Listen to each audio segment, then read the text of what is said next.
இந்த வீடியோவில் ஆதாரை எப்படி பேன் கார்டோட லிங்க் பண்ணுறது அப்படின்றத பார்க்க போகிறோம். அதுக்கு நீங்கள் டைரெக்டாக கூகுளில் இ-ஃபைலிங் போர்ட்டல் அப்படின்னு டைப் பண்ணுங்கள். ஃபஸ்ட்டு ஒரு லிங்க் ஓப்பன் ஆகும். இன்கம் டேக்ஸ் இந்தியா e-filing.gov.in அதுக்குள்ளே போய்க்கோங்க. அதில் first option register your self அப்படின்ட்டு இருக்கும். உங்களுக்கு ஆல்ரெடி ரெஜிஸ்ட்ரேஷன் இருந்ததுன்னா அதை நீங்கள் லாகின் ஹியர் கிளிக் பண்ணி உள்ளே போய்க்கலாம். இல்லைனா ரெஜிஸ்டர் யுவர் செல்ஃப் அப்படின்றத கிளிக் பண்ணிக்கோங்க. செலக்ட் யூசர் டைப்பில் இண்டிவிஜுவல் செலக்ட் பண்ணிக்கோங்க. அப்புறம் உங்களோட பேன் கார்டு டீட்டெயில் எடுத்து ரெடியாக வச்சுக்கோங்க. ஏன்னா இதில் பேன் கார்டு நம்பரும் உங்களோட surname and date of birth கொடுக்க வேண்டியிருக்கும். ஸோ ஃபஸ்ட்டில் உங்கள் பேன் கார்டு நம்பரை டைப் பண்ணிக்கோங்க. இந்த சர்நேம் பார்த்தீங்கன்னா உங்கள் பேன் கார்டில் உங்களோட நேம் எப்படி இருக்கோ கரெக்டாக அந்த நேமை நீங்கள் டைப் பண்ணணும். Middle name and first name அப்படின்னு ஒரு காலம் இருக்கும், அதை விட்டுருங்க. ஆக்சுவலி நீங்கள் சர்நேமில் தான் உங்களோட நேமை டைப் பண்ணணும். ரெசிடென்ஷியல் ஸ்டேட்டஸ் ரெசிடென்ட் அப்படின்னு கொடுத்துக்கோங்க. கொடுத்துட்டு கண்டினியூ ப்ரெஸ் பண்ணிங்கன்னா அகெயின் உங்களோட பர்சனல் டீட்டெயில்ஸ் எல்லாம் கேட்டிருக்கோம். அதில் பாஸ்வேர்டு உங்களுக்கு தேவையான பாஸ்வேர்டு நீங்கள் செலக்ட் பண்ணிக்கோங்க. பாஸ்வேர்டு பார்த்தீங்கன்னா 8 to 14 கேரக்டர்ஸ் இருக்கணும். Combination of upper and lower case இருக்கணும்.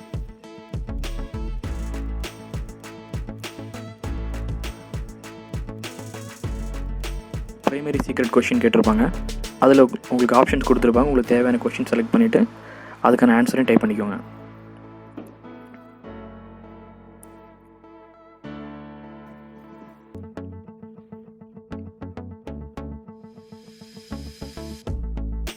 செகண்டரி கொஷினும் அதே தான். ஒரு கொஷின் செலக்ட் பண்ணிக்கோங்க, வேறு ஏதாவது கொஷின்ஸு செலக்ட் பண்ணிவிட்டு அதுக்கான ஆன்சரையும் செலக்ட் பண்ணிக்கோங்க. இந்த கொஷின்ஸ் ரொம்ப முக்கியம். இன்கேஸ் நீங்கள் பாஸ்வேர்டை மறந்துட்டீங்க அப்படின்னா இந்த கொஷின்ஸ் கொடுத்து தான் நம்ம ரிட்ரை பண்ண முடியும். Landline number, fax number, primary mobile நம்பர்லாம் கேட்டிருப்பாங்க. ஸோ இதில் உங்கள் ப்ரைமரி மொபைல் நம்பர் தான் மேண்டேட்ரி, அதை கொடுத்துக்கோங்க. இந்த ப்ரைமரி மொபைல் நம்பர் ரொம்ப முக்கியம். கரெக்டான நம்பர் கொடுங்க. ஏன்னா இந்த நம்பருக்கு தான் உங்களோட ஓடிபி சென்ட் பண்ணுவாங்க. இந்த ஓடிபி இருந்தால் மட்டும் தான் உங்களால் லாகின் பண்ண முடியும்.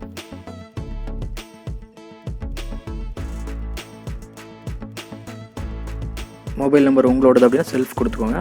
இல்லை வேறு யாரோடதுன்னா உங்கள் பேரண்ட்ஸு அந்த மாதிரி செலக்ட் பண்ணிக்கோங்க. அகைன் உங்களோட இமெயில் ஐடி ரொம்ப முக்கியம். இந்த இமெயில் ஐடிக்கும் உங்களோட ஒரு ஓடிபி ஒன்று வரும். அதுவும் நீங்கள் கொடுத்தா மட்டும் தான் லாகின் பண்ண முடியும்.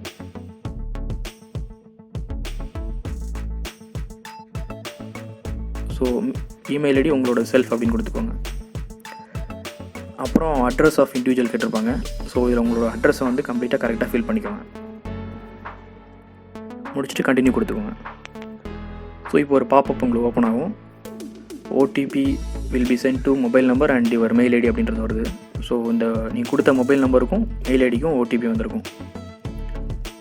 நீங்கள் ரிசீவ் பண்ண ஓடிபி மெயிலிருந்தும் மொபைலிருந்தும் டைப் பண்ணிக்கோங்க.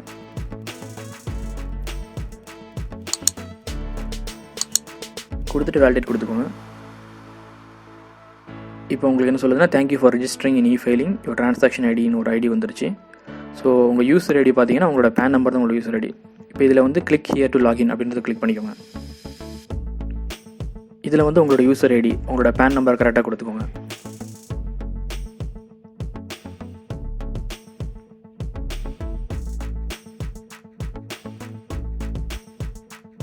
இதில் பாஸ்வேர்டு நீங்கள் செலக்ட் பண்ண பாஸ்வேர்டு இதில் டைப் பண்ணிக்கோங்க. இதில் உங்களோட கேப்சாவை டைப் பண்ணிக்கோங்க.